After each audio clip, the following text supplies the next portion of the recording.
Selamat datang di channel Simar Imam. Sembari mendengarkan tinggalkan like dan komentarnya bosku. Jangan lupa pasang headset kalian. Siapkan kopi dan camilan. Lupakan kenangan tentang mantan. Mari kita dengarkan sambil rebahan. Kembalinya Sang Raja. Bab 117.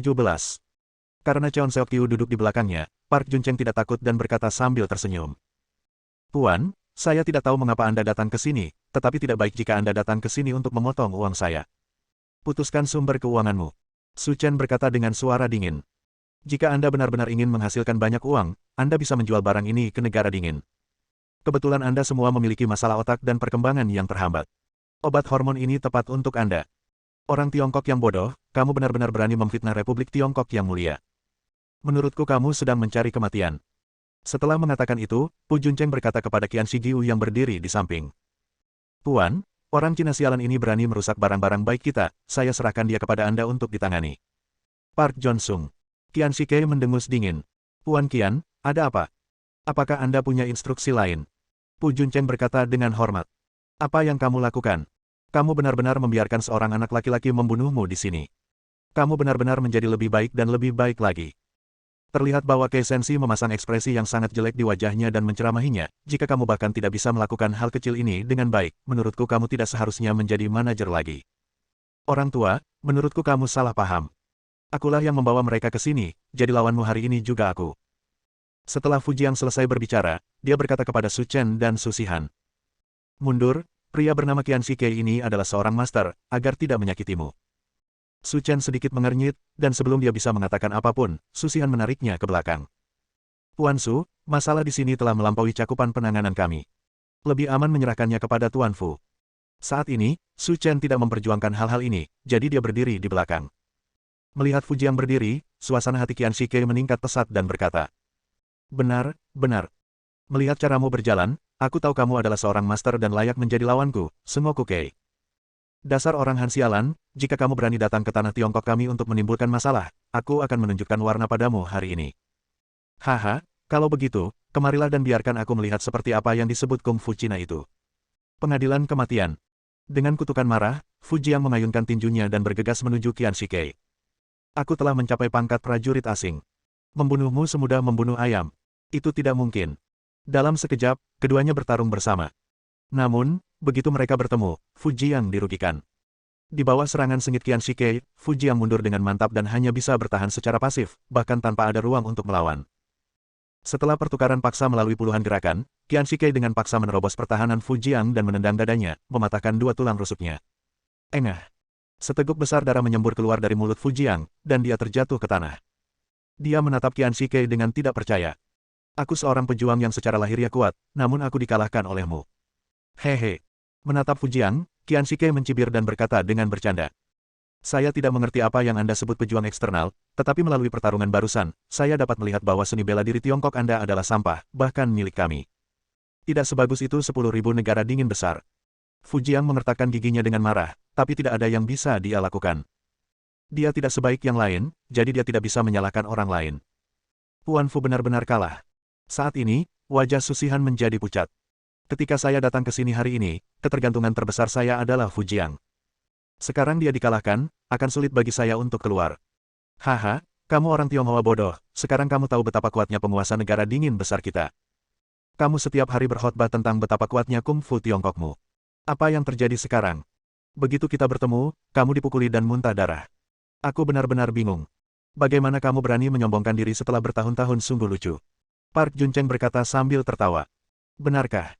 Menurutku, semua ras sampah seperti China harus dibunuh. Kata Jin Dasu. Jangan khawatir, setelah kita menjual semua obat hormon ini, China akan menjadi koloni Great Cold Republic kita, haha. Tuan Su, apa yang akan kamu lakukan? Ayo cari cara untuk melarikan diri. Kata Su Shihan sambil memegang tangan Su Chen. Berdiri di belakang, kata Su Chen ringan, penuh niat membunuh. Melihat Su Chen berjalan selangkah demi selangkah, semburan cibiran muncul di bibir Pu Juncheng. Tuan Qian, anak ini juga memiliki beberapa kemampuan. Tolong bunuh dia, lalu seret dia keluar untuk memberi makan anjing-anjing itu. Benar, benar, selusin penduduk desa di sini biasa pamer kepada kita seperti ini, jadi sekarang kita memberinya cara untuk mati. Kata Jin Dasu. Qian Shikei mengelus janggutnya dan berkata, dalam hal ini, dengan enggan saya akan mengambil tindakan dan membunuhnya. Nak, apa yang kamu lakukan? Apakah kamu tidak berani terburu-buru jika kamu tidak ingin hidup? Qian Shigui itu bukanlah sesuatu yang bisa ditangani oleh orang biasa. Jika kamu tidak ingin mati, diam saja. Su Chen berkata dengan tenang. Anda. Fujiang sangat marah hingga dia batuk beberapa suap darah. Karena kamu sendiri yang mencari kematian, aku tidak akan peduli padamu lagi. Melihat Su Chen sama sekali tidak malu-malu, Qian Shike tersenyum. Nak, ambil tindakan, biarkan aku melihat apa yang bisa kamu lakukan. Su Chen meraihnya dengan tangannya yang besar dan melihat semua aliran udara hitam dan putih berkumpul di kedua jarinya. Lalu dia menjentikannya dan menusuk Qian Shike. Kamu berani memamerkan tipuan sepele dan mempermalukan dirimu sendiri. Kamu benar-benar melebih-lebihkan kemampuanmu. Setelah mengatakan itu, Qian Shike-yun melambaikan tangannya dengan lembut, bersiap untuk memblokir serangan Su Chen, lalu pergi dan membunuhnya. Puff! Aliran udara hitam putih langsung menembus telapak tangan Qian Shike, lalu meledak di dalam hatinya. Ini, bagaimana ini mungkin? Mata Qian Shike melebar, dia bahkan tidak percaya bahwa dia akan mati di tangan Su Chen dengan cara ini. Suara, celepuk. Qian Shike menatap dan langsung jatuh ke tanah, tak bernyawa. Tuan Qian Shike sudah mati. Bukan hanya Park Sengjun dan Jin Dazu yang merasa ngeri, tapi juga Fujiang yang lumpuh di tanah. Dia telah bertarung melawan Kei Semoku dan mengetahui betapa kuatnya Kei Semoku. Jika dia tidak melihatnya dengan matanya sendiri, dia tidak akan percaya bahwa Tuan Su di depannya memiliki kemampuan untuk membunuh Qian Shike. Jangan bunuh aku, kami hanyalah antek orang lain, kami hanya antek. Jin Dazu sangat ketakutan sehingga dia mulai berbicara dengan tidak jelas. Jika Anda mendapatkan darah kami orang China, Anda harus membayar dengan nyawa Anda. Bab 118. Jin Dazu masih ingin memohon belas kasihan, tetapi Su Chen tidak memberinya kesempatan seperti itu sama sekali. Sosok itu seperti kilat, dan dia bergegas, meraih leher Jin Dazu, dan langsung memutarnya. Suara, celepuk. Park Sengjun langsung roboh ke tanah, wajahnya sepucat orang mati. Katakan padaku, siapa bosmu di balik layar dan siapa pendukungmu? Ini, adik kecil ini, aku benar-benar tidak tahu apa-apa. Aku hanya seorang manajer kecil. Semuanya dikirim dari atas. Tolong selamatkan hidupku. Aku memberimu waktu 3 detik. Jika kamu tidak memberitahuku, aku akan membuat hidupmu lebih buruk daripada kematian. Tidak, jangan bunuh aku. Park Chengjun mundur dengan tangan dan lututnya, jantungnya sudah berdegup kencang, dia mungkin ditakuti setengah mati oleh Su Chen kapan saja. Aku benar-benar tidak tahu. Ini semua adalah masalah besar. Bagaimana mungkin aku, seorang antek, berhak mengetahuinya? Kalau begitu mati. Begitu dia selesai berbicara, Su Chen mengambil pena di atas meja dan menusukkannya langsung ke kepala Park Sengjun, membunuhnya. Ayo pergi. Setelah menyelesaikan Park Chengjun, Su Chen pergi bersama Su Shihan, tetapi ekspresi wajahnya lebih suram daripada awan gelap sebelum badai. Bagi Su Chen, membunuh minion ini bukanlah apa-apa. Yang terpenting adalah menemukan manipulator di balik layar, sehingga dia bisa dibasmi. Oke, aku tahu, aku mengerti. Mendengar kata-kata Su Chen, Su Shihan baru saja terbangun dari keterkejutannya. Baginya, metode Su Chen seperti sambaran petir di langit cerah, mengejutkan. Fujiang kecil, temui Tuan Su. Setelah melihat metode Su Chen, Fujiang benar-benar menyadari bahwa pemuda di depannya berkali-kali lebih kuat dari dirinya. Tidak heran bahkan wanita seperti Su Shihan harus dengan hormat memanggilnya Tuan Su. Untuk memiliki sarana seperti surga, dia pantas mendapatkan nama seperti itu. Ini pertama kalinya aku bermain dengan orang Han. Aku sangat bersemangat hanya dengan memikirkannya. Aku juga. Dulu aku melakukannya dengan suami atau atasanku. Kali ini aku akhirnya bisa merasakan rasa orang asing. Saya mendengar bahwa orang-orang dari negara Han sangat lembut. Saat kami bermain, saya sangat senang.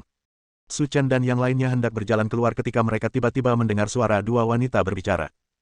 Sebelum mereka mengambil beberapa langkah, mereka melihat pemilik suara itu berjalan ke arah mereka. Kedua wanita itu sama-sama berusia 30-an, mengenakan rok mini yang memperlihatkan sebagian besar payudara mereka. Roknya sangat pendek bahkan tidak bisa menutupi kotorannya.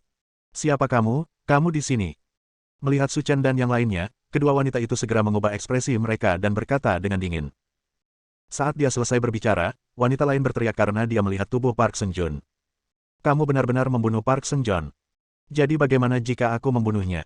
Su Chen berbisik. Saya ingin memanggil polisi. Panggil polisi. Su Chen mencibir, tidak mungkin, sekelompok orang asing harus tinggal bersama Park Chengjun. Kamu pikir kamu ini siapa? Kita bisa bermain dengan siapapun yang kita mau. Sebelum kedua wanita itu menyelesaikan kata-kata mereka, Su Chen memelintirnya. Gerakannya bersih dan rapi, tanpa kecerobohan. Karena Fujiang terluka, Su Shihan meninggalkannya di tempatnya, dan kemudian pergi ke bengkel farmasi bersama Su Chen. Siapa kamu? Ini pusat pabrik farmasi kita.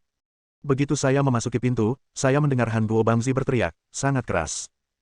Setelah melihat secara umum situasi di dalam, saya menemukan ada sekitar 100 orang Han di dalam, bekerja lembur.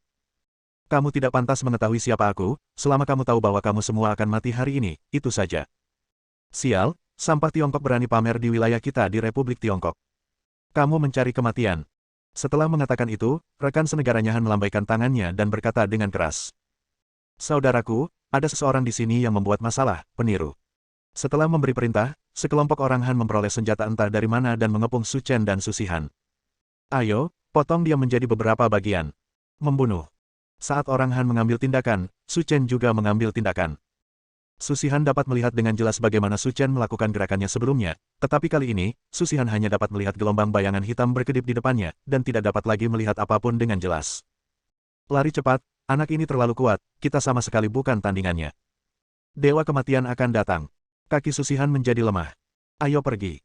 Saat berbicara, Su Shihan melihat mata Su Chen itu setenang air, setenang seolah tidak terjadi apa-apa.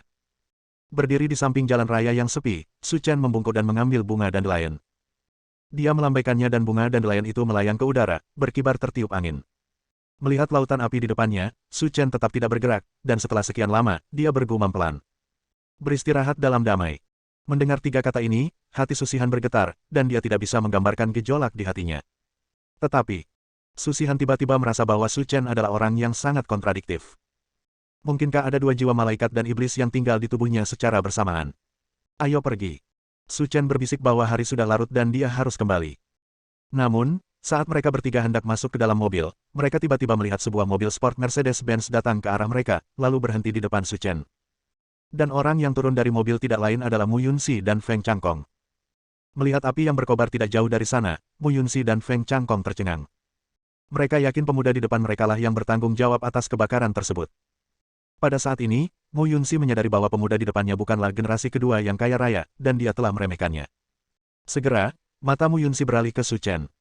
Wajahnya yang tampan, garis tegas, dan matanya yang sedalam laut sudah membuatnya merasa seperti jatuh. Tuan, bisakah kita saling mengenal? Kata Mu Yunxi sambil tersenyum. Tidak bisa. Bersambung.